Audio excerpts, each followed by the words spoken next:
हिंदी साहित्य के सभी विद्यार्थियों को जो बीए, एमए, नेट, सेट, श्रेणी रेड, पीजीटी, स्कूल व्याख्याता, कॉलेज प्रोफेसर आदि प्रतियोगिता परीक्षाओं की तैयारी कर रहे हैं, उन सभी के लिए मैं आज आधुनिक हिंदी कविता के प्रमुख कवि गजानन माधव मुक्तिबोध की कविता, जिसका शीर्षक है जन जन का चेहरा एक, कविता के व्याख्या और भावार्थ बताने जा रहा हूँ कि इसमें कवि ने क्या संदेश देना चाहा। तो सबसे पहले इस कविता का हम वाचन करते हैं, ध्यान से सुनते हैं और इसका अर्थ एवं भावार्थ समझने का प्रयास करते हैं। कविता का शीर्षक है जन जन का चेहरा एक। कवि है गजानन माधव मुक्तिबोध। चाहे जिस देश प्रांत पुर का हो जन जन का चेहरा एक, एशिया की, यूरोप की, अमेरिका की गलियों की धूप एक, कष्ट दुख संताप की चेहरों पर पड़ी हुई झुर्रियों का रूप एक, जोश में यों ताकत से बंधी हुई मुट्ठियों का लक्ष्य एक, पृथ्वी के गोल चारों ओर के धरातल पर है जनता का दल एक, एक पक्ष जलता हुआ लाल की भयानक सितारा एक, उद्दीपित उसका विकराल सा इशारा एक, गंगा में, इरावती में, मीनाम अपार अकुलाती हुई, नील नदी आमेजन मिसौरी में वेदना से गाती हुई। इसको एक बार फिर से सुनिए। मुट्ठियों का लक्ष्य एक,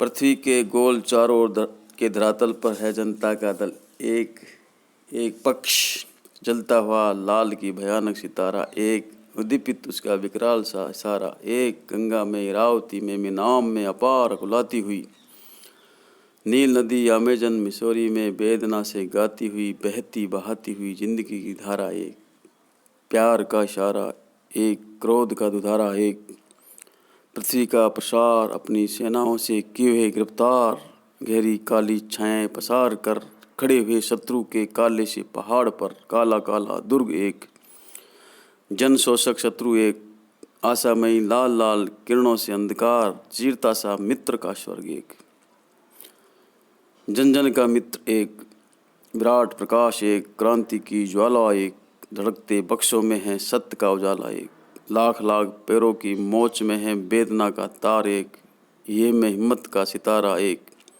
चाहे जिस देश प्रांत पुर का हो जन जन का चेहरा एक, एशिया के, यूरोप के, अमेरिका के भिन्न भिन्न वास स्थान,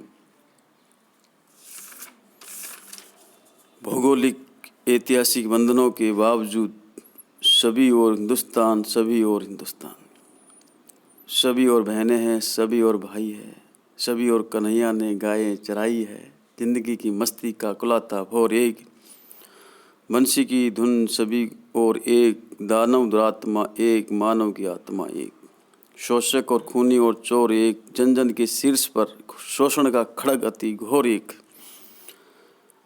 दुनिया के हिस्सों में चारों ओर जन जन का युद्ध एक, मस्तक की महिमा व अंतर की ऊष्मा से उठती है ज्वालाती क्रुद्ध एक, संग्राम का घोष एक, जीवन संतोष एक, क्रांति का, निर्माण का, विजय का सहरा एक, चाहे जिस देश प्रांत पुर का हो जन जन का चेहरा एक।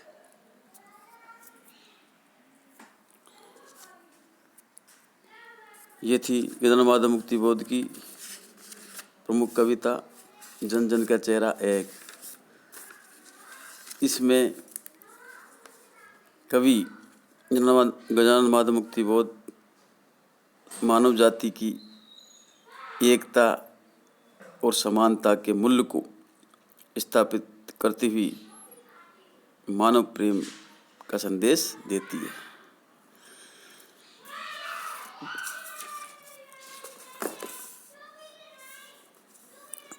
इसमें कवि ने विश्व बंधुत्व एवं मानव एकता की भावना का चित्रण किया है। इसमें समस्त विश्व को एक ही मानव सभ्यता से परिपूर्ण बतलाकर भेदभावी भावनाओं का विरोध किया है। इसमें कवि ने मानव सभ्यता की एकता को सूचित करने वाले तथ्यों पर प्रकाश डाला है। अब इसकी हम करते हैं व्याख्या और इसका भावार्थ समझते हैं। कवि गजानन माधव मुक्तिबोध जन जन का चेहरा एक शीर्षक कविता में कहते हैं कि चाहे व्यक्ति या मानव जिस किसी देश, जिस किसी प्रांत या नगर आदि का निवासी हो, रहने वाला हो, परंतु प्रत्येक व्यक्ति का चेहरा एक है, उसका मानवीय आकार एक है। इसी तरह एशिया, यूरोप तथा अमेरिका की गलियों में फैलने वाली धूप में भी कोई अंतर नहीं है, वह एक जैसी ही है। इस प्रकार सभी मानवों के चेहरों पर कष्ट, दुख, संताप, वेदना के कारण पड़ने वाली झुर्रियों का रूप भी एक जैसा होता है। जब मानव जोश में आकर पूरी ताकत के साथ मुट्ठियां बांधकर लक्ष्य की ओर बढ़ते हैं तो उनके लक्ष्य में भी एकता है। यह पृथ्वी गोलाकार है, इसके सभी तरह के भूभागों पर या क्षेत्रों पर रहने वाली जनता का दल या झुंड भी एक है, अर्थात संसार के सारे मानव समान हैं और मानवीय संवेदना का पक्ष भी एक जैसा ही है। कवि कहता है कि आकाश में जलता हुआ भयानक लाल सितारा अर्थात सूर्य भी एक है। इसके द्वारा प्रकाश पुंज के रूप में जो विकराल रूप धारण किया गया है, उसका लक्ष्य एक ही है। गंगा नदी में इसी प्रकार इरावती, मिनाम, नील नदी, अमेजन, मिसौरी आदि नदियों के तीव्र प्रखर प्रभावों में वेदना के गीत गाती हुई मानव सभ्यता सैकड़ों वर्षों से अपना विकास करती रही है और उस जीवन विकास की धारा भी एक है। सारे मानव द्वारा प्यार करने का संकेत भी एक जैसा तथा क्रोध प्रकट करने का दुधारा भी एक जैसा है, अर्थात सारे विश्व के मानव आचरण में कोई भेदभाव नहीं है और मानव सभ्यता का विकास भी एक सा हुआ है। तो फिर विश्व मानव एकता में बाधा क्यों हो रही है? आगे कवि कहता है गजानन माधव मुक्तिबोध कि इस सारी पृथ्वी का प्रसार विस्तृत है, फैलाव विस्तृत है, परंतु मानव सभ्यता के कुछ शत्रु अपनी सेनाओं के बल पर इसकी सीमाओं को सीमित कर रहे हैं। वे अपनी गहरी काली छायाओं को पसार कर भौगोलिक सीमाओं के काले काले पहाड़ों पर खड़े होकर तथा बड़े बड़े दुर्ग किले बनाकर मानवता का तथा सामान्य जनता का शोषण कर रहे हैं। इस प्रकार संसार में जितने भी जनता के शोषक है वे एक है तथा उनका सततपूर्ण कार्य भी एक जैसा है। कवि आगे कहता है कि आकाश में व्याप्त अंधकार को चीरता हुआ तथा अपनी आशामयी लाल किरणों को पसारता हुआ स्वर्ग का मित्र अर्थात सूर्य एक है। वही धरती के जन जन का भी एक अद्वितीय मित्र है। उसका विराट प्रकाश तथा क्रांति की ज्वाला भी एक है। इस संसार में समस्त मनुष्यों के धड़कते हृदयों पर सत्य का प्रकाश भी एक जैसा है और वेदना व्यथा का स्वर भी सभी मानवों का एक जैसा है। उनके पैरों के नीचे की पीड़ा भी एक है तथा हृदय में हिम्मत रखने की प्रबल भावना भी एक है। इस प्रकार चाहे मानव जिस देश, जिस प्रांत या नगर, जनपद, गांव का हो, उन सब का चेहरा या आकार एक जैसा है, अर्थात मानव में मानवीय दृष्टि से कोई भेद नहीं है। यद्यपि एशिया, यूरोप तथा अमेरिका आदि देशों के निवास स्थान अलग अलग है, भौगोलिक तथा ऐतिहासिक सीमाएं उनमें विभेद या अलगाव उत्पन्न कर रही है, तथापि उनमें एक रूपता है, समानता है।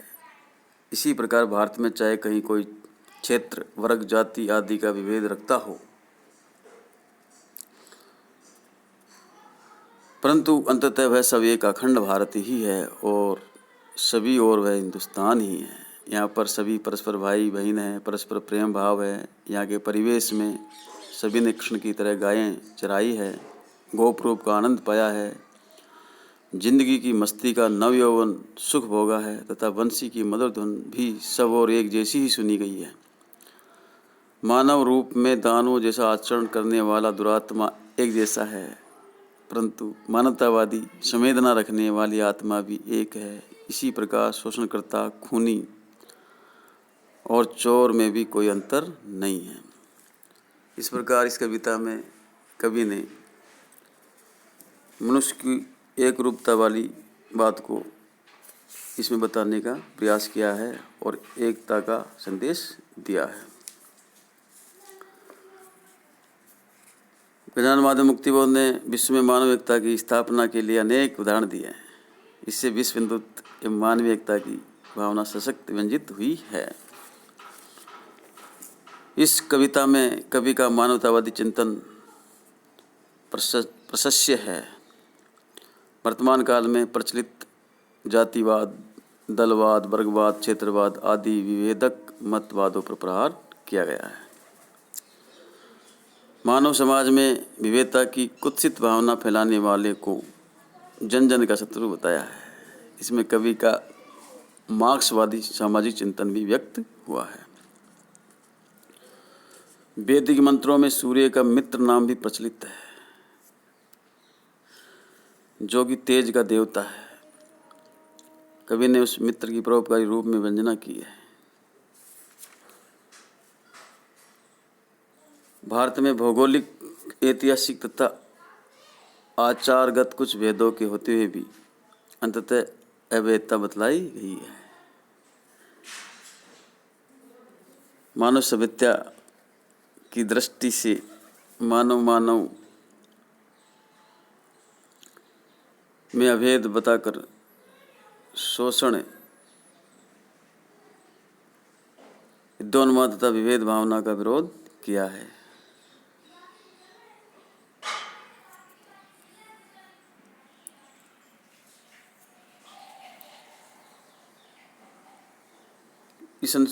कवि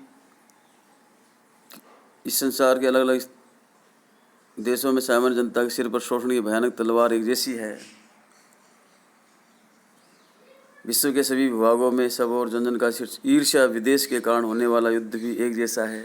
स्वयं को श्रेष्ठ घोषित करना, स्वयं को अनुभूति रूप में उत्कृष्ट शक्तिशाली मानना और अपना विरोध करने वालों पर क्रोध की ज्वाला उत्पन्न करना भी एक जैसा आचरण है। भाव यह है कि ऐसे आचरण भी सभी मानवों में समान रूप से देखे जा सकते हैं। इस कारण युद्ध का आह्वान तथा जीवन का संतोष भी एक जैसा है। चाहे क्रांति आवे, चाहे कहीं पर नवनिर्माण होवे, या एक दूसरे पर विजय प्राप्त करें, उन सबका स्वरूप सर्वत्र एक जैसा ही होता है। इसी प्रकार चाहे कोई भी देश, प्रांत, नगर या गांव आदि हो, उन सब स्थानों पर रहने वाले मानव का चेहरा एक जैसा ही होता है। इसकी भाषा सरल, प्रभावपूर्ण और भावनारूप है। प्रतीक, योजना तथा अप्रस्तुत विधान प्रशस्य है। अनुप्रास, काव्यलिंग, उदात्त अलंकार आदि का प्रयोग हुआ है। भाषा सरल, प्रभावपूर्ण, भावानुरूप है। इस प्रकार ये कविता जो है हमें